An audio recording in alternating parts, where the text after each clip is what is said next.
Voilà, dans cette vidéo, on va continuer notre série sur l'Apocalypse.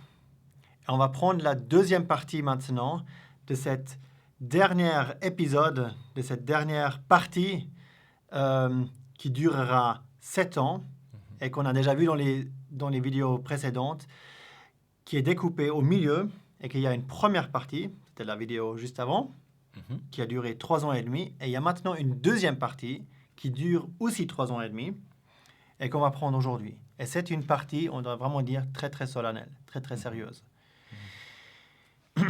On va voir que pour décrire cette période, Dieu dans la Bible utilise des images.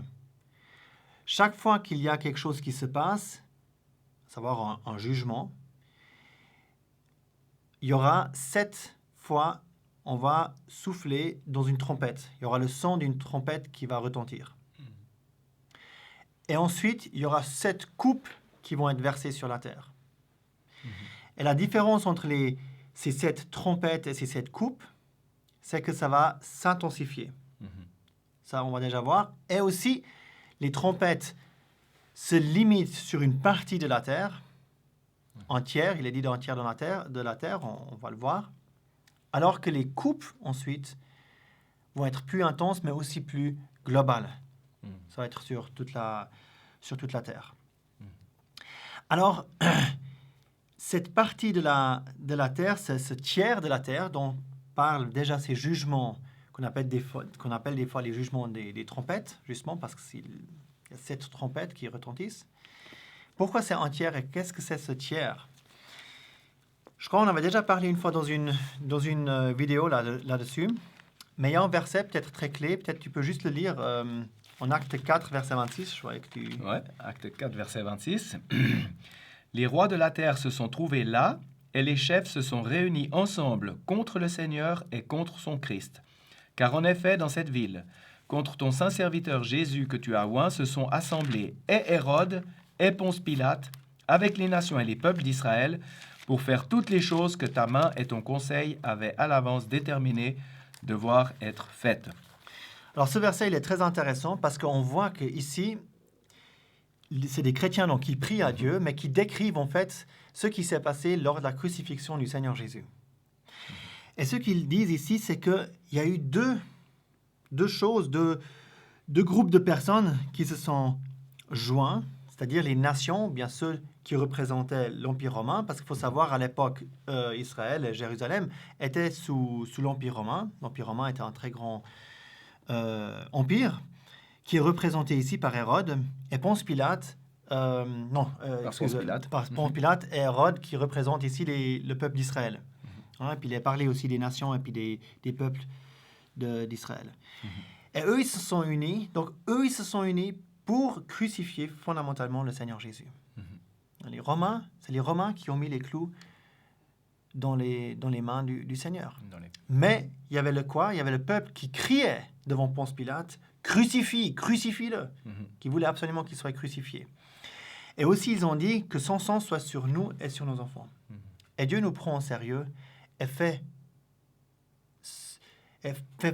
toujours ce qu'on veut, mais si on dit des choses comme ça, cela a des conséquences. Et donc, ce tiers, maintenant, pour revenir à notre passage, ces premiers jugements qui vont se déverser sur un tiers de la terre font très probablement référence à cette partie, à cet empire, ceux qui représentaient l'Empire romain, qui est aujourd'hui l'Europe, et Israël. Hein?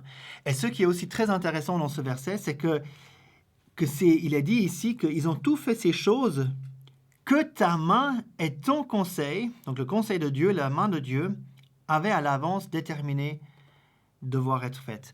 Et c'est exactement ce qu'on va aussi voir maintenant dans cette période des 3 ans et demi, cette deuxième période des 3 ans et demi, que toutes ces choses, il y a d'une part une grande responsabilité dans tous ces acteurs qui vont faire des choses, ces leaders politiques, etc. Il y a plein de choses qui vont se passer dont on va parler. D'un côté, ils ont plein de responsabilités, et d'un autre côté, Dieu utilise leur méchanceté et les actions qu'eux, ils font pour finalement juger aussi le monde.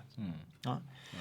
Et donc ça, on voit. Mais ça va être une tribulation extrêmement dure et difficile. Et puis, il y a d'autres versets qui nous le montrent aussi. Hein? comme tu l'as dit, hein, une tribulation qui va en crescendo. Hein. Ouais. Peut-être on peut même, si on veut le voir, ce qu'on a vu la dernière fois, c'était un début. Les premiers 3 ans et demi, Jésus, il l'appelle dans Matthieu 24, il appelle ça un commencement de douleur. Et puis, ce qu'on voit aujourd'hui, c'est les trompettes. Ça, c'est un crescendo, c'est beaucoup plus fort. Et puis après, il y a encore les coupes, où là, c'est encore global. Et puis les coupes viennent tout à la fin, on peut dire, c'est l'équivalent de la 7e trompette. Hein. Et puis, on voit cette intensification assez incroyable. Et Jésus, dans Matthieu 24, il dit, par rapport à cette deuxième partie, donc ces 3 ans et demi desquels on s'occupe aujourd'hui, il dit la chose suivante au verset 21. « Car alors, il y aura une grande tribulation telle qu'il n'y en a point eu depuis le commencement du monde jusqu'à maintenant et qu'il n'y en aura jamais. » Donc, il faut s'imaginer ce que ça représente. Ça veut dire que Jésus, il dit, ces 3 ans et demi desquels on parle aujourd'hui, ces 3 ans et demi, c'est la chose la pire qui s'est passée sur la Terre dans l'histoire de l'humanité. Il n'y a jamais eu quelque chose comme ça et il n'y aura jamais quelque chose comme ça après. Absolument. C'est quand même... Donc, c'est pour montrer l'intensité du jugement qui va se passer là. Puis ça va pas être...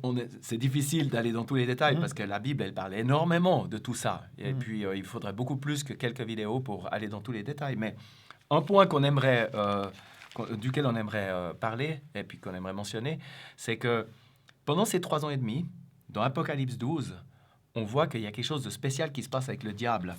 Et on va lire dans Apocalypse 12 au verset 7. « Et il y eut un combat dans le ciel. Michel et ses anges combattaient contre le dragon. Et le dragon combattait et ses anges. Et il ne fut pas le plus fort, et leur place ne fut plus trouvée dans le ciel. Et le grand dragon fut précipité, le serpent ancien, celui qui est appelé diable et Satan, celui qui séduit la terre habitée tout entière. » Voilà, donc en fait, on voit que, et puis un petit peu plus loin, donc on voit très clairement déjà là que ce dragon, c'est le diable, c'est Satan, c'est la personne celui qui est contre Dieu depuis tout le temps et qui désire le mal des hommes et qui désire que les hommes soient perdus et qu'ils aillent en enfer, là où il ira aussi. Hein? Et il est précipité maintenant sur la terre. Et maintenant, il est précipité sur la terre, exactement. Donc, quelque part, toute sa puissance va se développer dans un endroit confiné qu'est la terre. Avant, il était ailleurs, il était aussi dans le ciel, il fait ses activités et tout ça. Mais là, il est seulement sur la terre. Donc la terre, elle va être dans une situation terrible. Parce que le diable, il est là pendant ces 3 ans et demi. Puis après, c'est écrit dans le verset 12 que le diable est descendu, il dit « Malheur à la terre et à la mer, car le diable est descendu vers vous, étant en grande fureur, sachant qu'il a peu de temps. » Et puis aussi, dans le même contexte, un tout petit peu plus loin, on voit que ce temps qu'il a, c'est 3 ans et demi. Ouais, c'est 3 ans et demi. Exactement ces 3 ans et demi desquels on parle.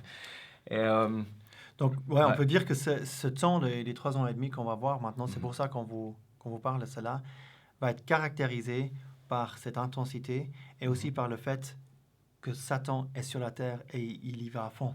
Il essaye de vraiment séduire tout le monde et puis il se déchaîne totalement. Quoi. Et c'est pour ça qu'il y aura vraiment des catastrophes incroyables sur cette terre. Exactement. Et peu après, peut-être on prend quand même 2 minutes pour ça, dans Apocalypse 13,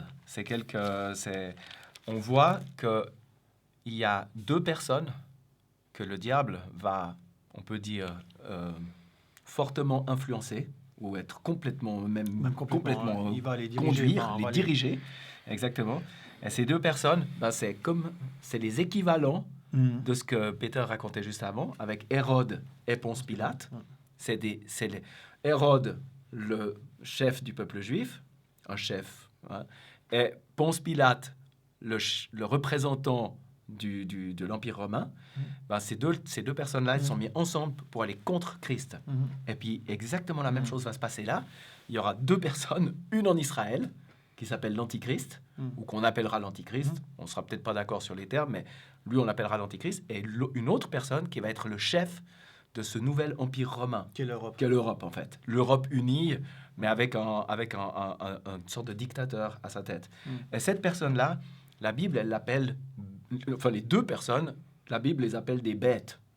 Des bêtes parce qu'ils sont complètement comme des hommes. C'est des hommes, bien sûr, mais c'est des hommes qui sont complètement déconnectés de Dieu et qui sont comme des bêtes et puis qui sont hyper Méchant. Voilà. Infiniment plus que Ponce Pilate et Hérode. Hein. Absolument, exactement. Ouais. Et peut-être on dit juste par rapport à la bête, celui qui est le chef de l'Empire romain, ce que la Bible, elle dit au chapitre 13 et au verset 2 de l'Apocalypse, que la bête que je vis, le dragon lui donna sa puissance, donc le dragon c'est le diable, lui donna sa puissance et son trône et un grand pouvoir. Et puis après, si on lisait la description de ce qu'elle fait, c'est effrayant, à quel point elle est en opposition contre Dieu et combien elle est... Et l'autre bête, donc la bête de celui d'Israël, ces deux-là, celui de l'Empire romain et celui d'Israël, ils vont coopérer ensemble de manière très forte pendant ces 3 ans et demi en particulier. Voilà, exactement. Si jamais vous n'avez pas tout compris, c'est pas grave parce qu'on va faire une autre vidéo plus précisément encore là-dessus. Mais c'est important que vous le sachiez. Pourquoi? Parce que ces choses qu'on va lire maintenant ici sont caractérisées par cette méchanceté et par ce fait que Satan est en train de jouer son jeu. Voilà. Okay.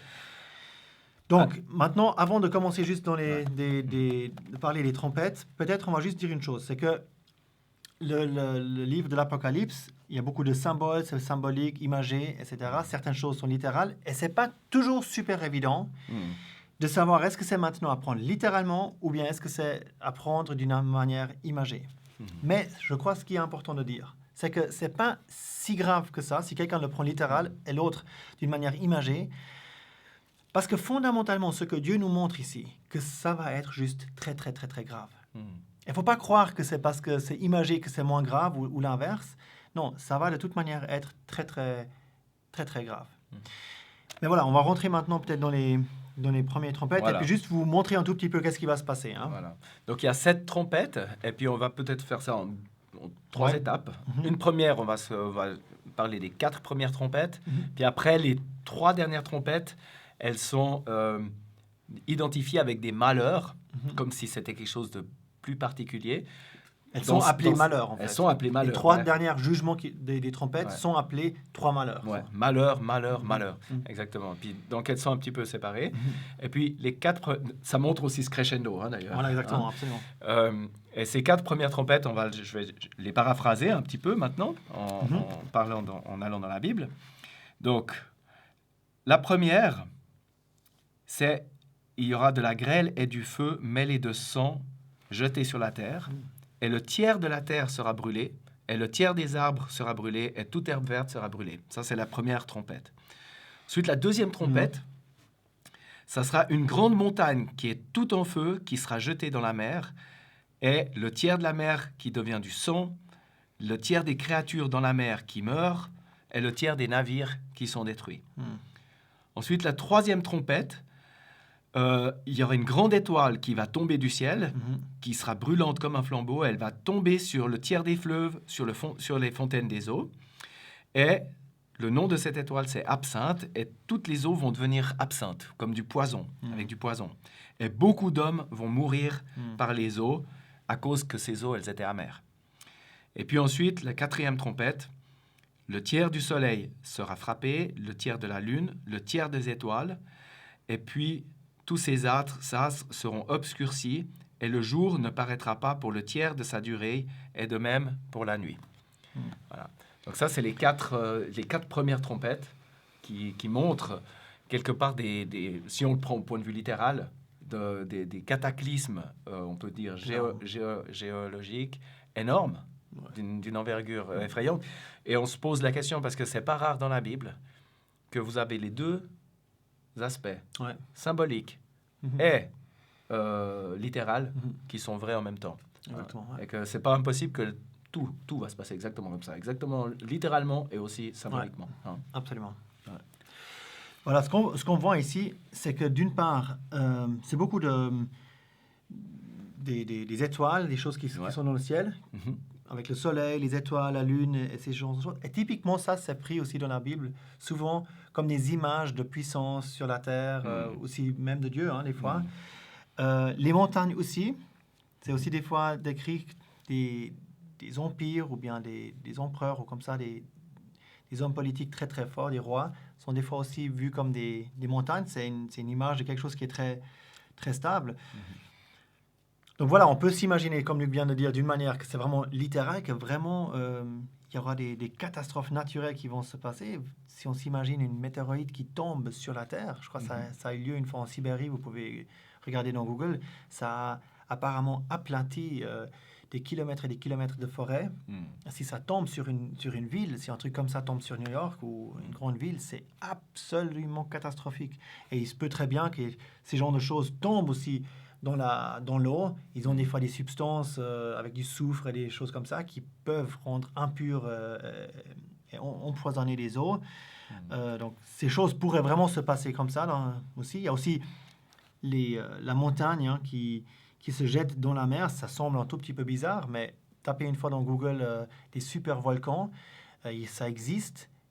On n'en a pas eu encore, ou je ne sais pas quand il y en a eu un, mais en tout cas, c'est des volcans énormes qui ont une influence sur tout un continent. Si un super volcan part en éruption, cela est absolument possible que ça a un effet énorme sur un tiers de la Terre, sur tout un continent, par exemple. Donc voilà, il y a ces deux choses qu'on peut voir, que ce soit littéral ou bien imagé. Et on voit aussi, peut-être par rapport à l'absinthe, l'absinthe, elle est donnée, elle tombe, en fait, c'est cette étoile qui tombe est sur le tiers des fleuves et sur les fontaines des eaux. L'eau est souvent en lien avec la nourriture spirituelle. La Bible, par exemple, est souvent identifiée avec l'eau dans la parole, l'eau de la parole de Dieu, l'eau de la Bible. Et puis, absinthe, ça peut aussi parler du fait qu'il y aura, pendant cette période, une influence, on peut dire, maléfique, une influence diabolique, occulte, sur les pensées, sur tout ce qui est spirituel, en particulier en Europe et en Israël, vu que c'est certainement ces régions-là qui seront impactées le plus par cette partie-là. Ouais. Exactement. Donc là, on a vu maintenant les 4 premiers jugements, qui sont ces 4 premières trompettes. Puis avant, on a dit, il y en a 3 qui vont suivre, pour ensuite donner 7 en tout. Et ces 3 sont appelés aussi des malheurs maintenant. Donc là, ça monte en crescendo. Il est dit que, voilà, malheur, malheur à ceux qui habitent sur la terre à cause de maintenant ces malheurs qui vont venir. Et juste pour vous montrer, on va lire maintenant un passage de ce qui va se passer. Parce qu'il faut s'imaginer que Jean, il a vu ces choses. Il a vu ces choses. Et il est décrit maintenant ici, dans les versets du chapitre 9. Maintenant, on arrive dans le chapitre 9. Et c'est vraiment effrayant, quoi. Alors peut-être, on va juste lire une partie. Ouais. Alors, en fait, Jean, il voit, au début du chapitre 9, il voit des sauterelles qui arrivent de la terre. Et ces sauterelles, avec un pouvoir qui est très grand, et il les décrit comme ça. Et la ressemblance, c'est au verset 7, la ressemblance des sauterelles était semblable à des chevaux préparés pour le combat. Et sur leur tête, il y avait comme des couronnes semblables à de l'or. Et leurs faces étaient comme des faces d'hommes. Et elles avaient des cheveux comme des cheveux de femmes. Et leurs dents étaient comme des dents de lion. Et elles avaient des cuirasses comme des cuirasses de fer. Et le bruit de leurs ailes était comme le bruit de chariots à plusieurs chevaux courant au combat. Et elles ont des queues semblables à des scorpions et des aiguillons, et leur pouvoir était dans leur queue pour nuire aux hommes 5 mois. Et elles ont sur elles un roi, l'ange de l'abîme, dont le nom est en hébreu Abaddon. Voilà. Et en grec, son nom est... Et en grec, Apollyon. Ouais. Apollyon. Ouais. Attends. Juste une question, avant qu'on continue et puis qu'on parle un peu là-dessus. Vous venez d'entendre cette description, vous avez envie d'être encore sur cette terre pendant ce temps-là? Je veux dire, quand je lis ça, ça me fait froid dans le dos, quoi. Au verset 6, c'est le verset qui précède, c'est écrit « En ces jours-là, les hommes chercheront la mort, et ils ne la trouveront point, et ils désireront de mourir, et la mort s'enfuit d'eux. » Ça va être effrayant. Ouais. Ça va être absolument effrayant. Et probablement, voilà, de nouveau là, on veut être prudent. On peut de dire maintenant exactement que ce sont ces sauterelles. Mais de nouveau, est-ce qu'il faut le savoir? Ça peut être plein de choses. Mais une chose qui est sûre, que ça va pas être drôle.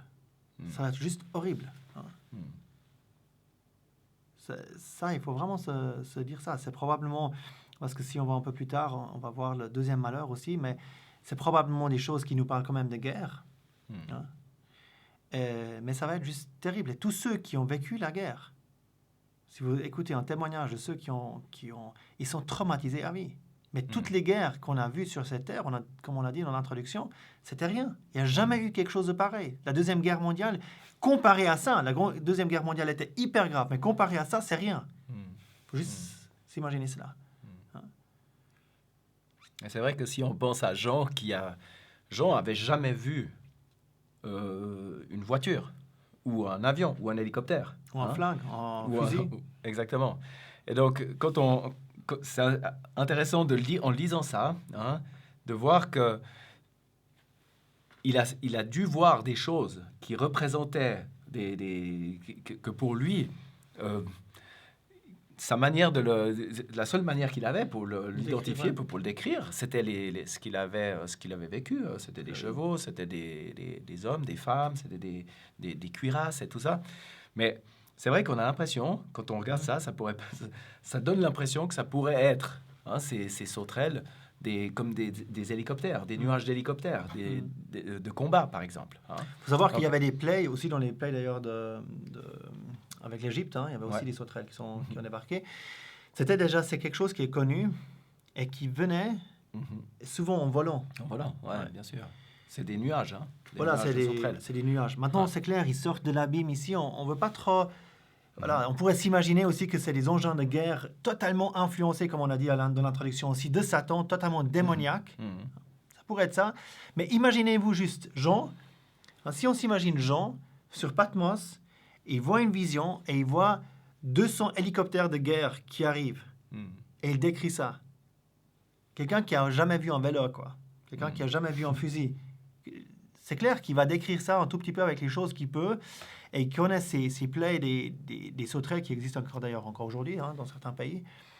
Voilà, vous tapez une fois les hélicoptères Apache ou bien des hélicoptères de combat dans Google, vous allez voir les images qu'on peut voir aussi. On peut s'imaginer aussi. C'est pas totalement farfelu si quelqu'un pense à cela. On va pas dire que c'est clairement ça, mais ça pourrait être ça. Aussi parce qu'après le deuxième malheur, ça c'est le premier malheur maintenant, donc le deuxième malheur qui correspond à la 6e trompette, il est parlé aussi de combat, justement, et que de grands combats. Et il y a des chevaux maintenant qui sont décrits. Donc, d'une part, on a une fois quelque chose qui était en l'air, maintenant il y avait quelque chose qui est sur la terre. Ça pourrait aussi faire référence à des armées justement aériennes, des troupes aériennes, et puis ensuite des troupes terrestres. Mais il est parlé de cavalerie et qui était de 2 myriades de myriades. Donc des troupes énormes qui débarquent. Et de nouveau, il y a une description de ces chevaux. On ne voulait pas la lire maintenant. Vous pouvez la lire en Apocalypse 9. Mais ça nous parle vraiment de guerre. Il y a des terribles guerres générales probablement qui vont déjà être assez générales à ce moment-là, qui vont éclater et qui vont juste être absolument traumatisants et terribles. De sorte que les gens voudront mourir et ne pourront pas. Exactement. Ouais. C'est vrai que ces deux dernières trompettes, enfin la 5e et la 6e, c'est intéressant de voir qu'une fois c'est plutôt aérien, une fois c'est plutôt terrestre. Voilà. Et c'est des descriptions qui montrent, et quand on les lit, qui montrent à quel point ça sera des moments extrêmement, extrêmement difficiles. Et puis après, il y a les coupes. Alors ça, c'est la 7e trompette. La 7e trompette, elle est le 3e malheur. Cette 7e trompette, elle montre, on peut peut-être juste lire dans Apocalypse 11 que au moment de la 7e trompette, on peut dire c'est la fin. C'est il y a une voix qui vient au verset 15 du chapitre 11. Le royaume du monde de notre Seigneur et de son Christ est venu et il régnera au siècle des siècles. On peut dire, cette dernière trompette termine les jugements de ces 3 ans et demi. Et puis, par contre, son intensité, elle est tellement grande qu'elle est décrite dans 7 coupes qui, on peut dire, sont expliquées. Et ça, c'est dans le chapitre 16 qu'on trouve ces coupes. En gros, on ne va pas aller dans le détail des coupes parce qu'elles sont similaires, en fait, aux trompettes. Sauf qu'elles sont plus limitées à ce tiers. Comme on l'a dit avant, elles vont avoir une empreinte globale sur le monde entier. Hein. Et, c'est pour montrer que finalement, ça ne va pas simplement se limiter parce que ces jugements apocalyptiques, ils ont bien leur épicentre, on peut dire, en Europe et en Israël, mais en fait, ils touchent le monde entier parce que le monde s'est corrompu, s'est éloigné, et on peut dire à la fin de ces moments, à la fin de cette tribulation, ça sera aussi la fin des religions. La fin des religions. Ça sera la fin des religions. Absolument. Parce qu'après, il y a Jésus qui va revenir, et puis ça sera fini le bouddhisme, ça sera fini l'islam, ça sera fini toutes les religions qui existent dans le monde, parce que le monde entier devra reconnaître que Jésus-Christ, véritablement, c'est lui qui était le vrai Dieu, qui est venu et qui a donné sa vie pour nous sur la croix. Hein? Ça sera quand même extraordinaire. Mais au niveau des coupes, voilà, ces choses-là, elles vont se passer de manière très concentrée à la fin, on peut dire, à la fin de ces 3 ans et demi. Et ça sera quelque chose d'absolument effrayant, juste avant le retour. On peut dire, Jésus il dit à un moment donné que si ces jours n'avaient pas été abrégés, nulle âme aurait été sauvée. C'est-à-dire que tout le monde serait mort. Ouais. Si ça n'avait pas été abrégé, si Jésus n'était pas venu pour intervenir, et c'est ce qu'il fait à la fin, il intervient lui-même, ce serait fini. Alors là, ce serait vraiment la fin du monde. Ouais. Fin de l'humanité. Ouais. Mais ça va pas avoir lieu. Hein. Ouais. Pour finir, on va encore parler d'une question, quelque chose qui est intéressant. Pourquoi Dieu parle en fait ici? Pourquoi il utilise l'image des trompettes? Puis on voit aussi, dans ce chapitre 8, il est aussi parlé d'autels d'or, et puis dans l'autre autel. Et ça, c'est intéressant. On peut vraiment se poser cette question. Pourquoi Dieu utilise ces images dans ses jugements? Parce que c'est des images, on va le voir maintenant, qu'on connaît de l'Ancien Testament, des choses qui étaient connues, l'autel d'or, etc. C'est des choses qui sont connues. Alors, pourquoi ça intervient ici, dans l'Apocalypse? Voilà. Alors, les trompettes, en premier lieu, c'est quelque chose qu'on voit dans la Bible, qui faisait partie lors des sacrifices, lors des batailles aussi, mais qui avait une signification. Alors, quelle était cette signification? On la voit dans Nombre 10.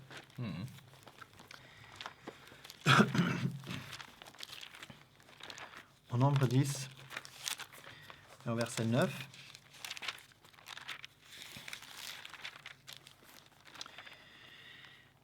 Et quand dans votre pays, vous irez à la guerre contre l'ennemi qui vous presse, alors vous sonnerez les trompettes avec éclat et vous serez rappelés en mémoire devant l'Éternel, votre Dieu, et vous serez délivrés de vos ennemis. Et dans vos jours de joie et dans vos jours solennels et au commencement de vos mois, vous sonnerez les trompettes sur vos holocaustes, en sacrifice, l'holocauste, et sur vos sacrifices de prospérité. Elles seront un mémorial pour vous devant votre Dieu. Donc là, on voit que c'est quelque chose qui était positif, qui les rappelait que Dieu était pour eux, que Dieu les aimait. Les sacrifices, d'une manière générale, parlent de la mort du Seigneur Jésus. Et ce qu'on voit aussi avec les autels, qui parlent aussi de cet autel d'or dont il est parlé ici au verset 3 du chapitre 8 de l'Apocalypse, et puis aussi au verset 5, il y a un autre autel qui est l'autel justement dont on vient de parler aussi, où il y a l'Holocauste qui brûle dessus. Ce sont tous des choses qui nous parlent fondamentalement de la mort du Seigneur Jésus. Hein. Et ça, c'est important parce que il est dit ici, au verset 5, j'aimerais juste dire ça, « Et l'ange, il y a un ange qui prend un encensoir, elle le remplit du feu de l'autel, elle jeta le feu sur la terre, et il y eut des voix et des tonnerres et des éclairs et un tremblement de terre. » Et après commencent ces jugements qu'on a lus avec les trompettes. Et ce qu'on peut dire, c'est ces symboles sont pris. Pourquoi? Parce que elles nous rappellent que pendant des milliers d'années, Dieu a été envers l'humanité, envers son peuple, mais aussi envers vous. Il est intervenu en grâce Il y a la grâce qui est là. Il y a eu son sacrifice à la croix de Golgotha, dont les autels nous parlent. Il a été notre sacrifice. La parole est très très claire par rapport à cela. Il s'est offert lui-même. Et tous ceux qui ont rejeté cela, qui ont rejeté ce sacrifice du Seigneur Jésus, ce rejet-là va se tourner contre eux en jugement. En jugement, ouais. C'est le jugement qui tombe sur cette terre est fondamentalement le résultat de notre refus, de celui qui refuse le Seigneur Jésus. Et si on fait cet épisode ici, c'est pour que vous vous tournez encore vers le Seigneur Jésus et d'un côté, que vous êtes conscient de ce qui va se passer sur la terre et d'un autre côté, alors que vous, par conséquence, que vous vous tournez vers lui. Et quand on pense aux coupes, en fait, ce que tu viens de dire, hein, c'est que quand on pense déjà au sacrifice, hein, en fait, c'est le Seigneur Jésus a été le sacrifice. Et quand il a été le sacrifice, c'est lui qui a pris le jugement. Absolument. C'est-à-dire que celui qui, au lieu que nous soyons jugés, à cause de nos péchés, à cause de nos iniquités, c'est lui, le Seigneur Jésus, qui a pris le jugement de Dieu à notre place. Et quand on parle des coupes, dans la Bible, les coupes, on trouve une coupe tout à fait spéciale. Parce que juste avant d'aller à la croix, Jésus, il a dit, il était dans le jardin de Gethsémane, hein, et il a prié par 3 fois, « Père, s'il était possible, que cette coupe passe loin de moi. » Il ne voulait pas prendre cette coupe de la colère de Dieu contre le péché. Hein. Eh bien, il a dit à la fin, « Non pas ma volonté, mais la tienne soit faite. » Et puis il a pris cette coupe. Il est allé à la croix, et puis c'est lui qui a reçu le jugement en 3 heures, hein, quand il était sur la croix, pendant les 3 heures où il était dans les ténèbres. Il a reçu le jugement de la part de Dieu contre nos péchés. L'éternité de l'enfer que nous, on devait prendre. Hein. L'éternité de tous ces jugements et de l'enfer. C'était concentré en 3h30 sur Christ. Déversé cette coupe. C'est déversé cette coupe de la colère, du courroux, de la colère divine, c'est déversé sur le Seigneur Jésus. Et tous ceux qui refusent ça, tous ceux qui refusent maintenant, qui disent « on ne veut pas lui », eh ben on peut dire en quelque sorte, ce jugement va se déverser alors sur eux. Et c'est ce qu'on voit dans ces 3 ans et demi. Exactement. Alors c'est encore le moment. C'est encore le moment de venir au Seigneur Jésus. Absolument. Et puis de recevoir ce pardon, de recevoir le salut, et puis d'échapper à ces jugements. Exactement. Seigneur Jésus qui nous sauve de la colère qui vient, dit la Bible. Ouais, c'est juste. Il nous sauve de la colère qui vient. Il l'a fait en prenant lui-même la coupe. Lui-même, il le savait et c'est pour cela qu'il est venu sur cette terre. Alors on espère que ces séries vous aident et vous fait vraiment tourner vers le Seigneur. Venez vers lui. Il est un sauveur magnifique, on vit avec lui, c'est quelque chose de super. Vraiment, de savoir qu'on est sauvé, que ces choses ne se passeront pas pour nous, qu'on est sauvé de la colère qui vient. Tourne-toi vers lui. Et puis... N'attends pas. N'attends pas, parce que on ne sait pas quand ça va commencer, ça. Ouais. On ne sait pas si on va faire la prochaine vidéo. On a parlé d'une prochaine vidéo, on ne sait pas si elle a lieu. Exactement. Et si elle n'a pas lieu, si le Seigneur Jésus vient avant et que ces jugements commencent, ça veut dire que dans 3 ans et demi, ce qu'on a fait aujourd'hui est la réalité. Et ce qu'on a fait dans les vidéos précédentes, peut-être ça commence la semaine prochaine. C'est une réalité. Exactement. Ouais. C'est très sérieux. Donc, il ne faut pas attendre. Il ne faut pas remettre à plus tard l'appel du Seigneur. L'appel est peut-être faible, hein, mais l'appel est là. Oui, absolument. Voilà. OK, ben si ce n'est pas encore la fin, et si nous vivons, on va faire une prochaine vidéo sur un tout petit peu les enjeux politiques qui se passeront aussi. On a un tout petit peu parlé avant. On va aller plus un peu dans les détails qui seront les empires qui vont être les leaders. Mais ça, c'est pour la prochaine vidéo. Alors jusqu'à là, on vous dit au revoir. Et à bientôt. À bientôt. Ouais.